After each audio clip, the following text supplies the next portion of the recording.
Episode 12. If the Sabbath was temporary, why did God call it a perpetual covenant? Key text, Exodus 31:16-17. Wherefore the children of Israel shall keep the Sabbath for a perpetual covenant. For in 6 days the Lord made heaven and earth.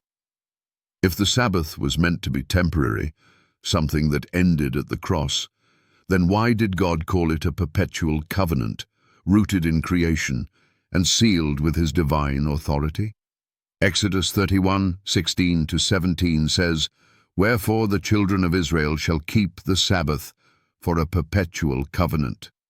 It is a sign between me and the children of Israel forever. For in 6 days the Lord made heaven and earth. 2 words scream out in this verse: perpetual and forever. Not temporary, not symbolic, not seasonal, not until Jesus comes, but perpetual, ongoing, unending. So who dares change what God called eternal? Let's get this straight. The Sabbath wasn't invented at Sinai. It was instituted at creation. Genesis 2:2-3. It wasn't given just to Israel. It was made for man. Mark 2:27. And it wasn't tied to sacrifices. It was tied to creation. Exodus 20:11.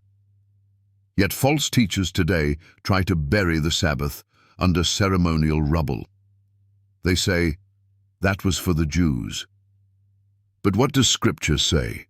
It was a sign between God and his people. And guess what?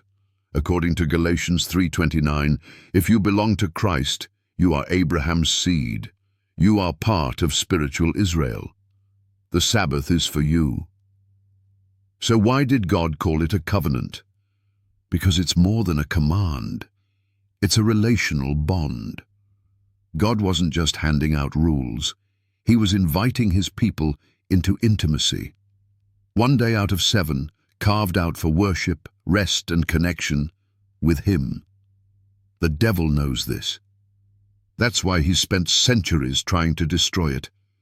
Because once you break that connection, once you trample that sign, you forget who your Creator is. And when you forget your Creator, you become easy prey for counterfeits, traditions, and false worship. That's why the beast in Daniel 7:25 seeks to change times and laws.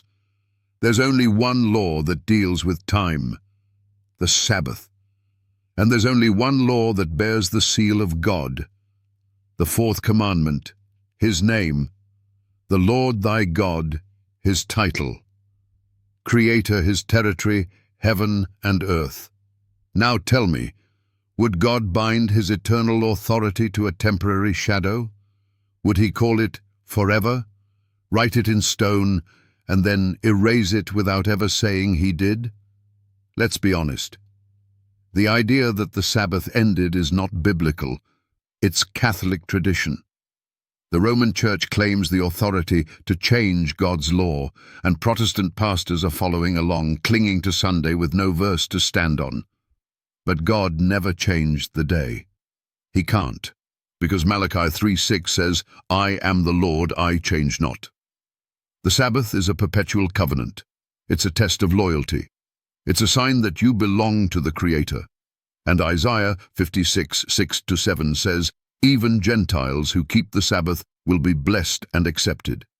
So the only real question is this: if God calls it perpetual, if Jesus kept it, if the apostles honored it, if the saints in heaven worship on it, why aren't you? Who changed?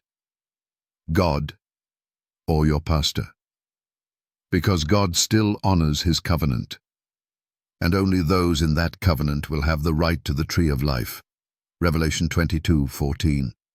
Don't break what God calls perpetual, because your eternity depends on it.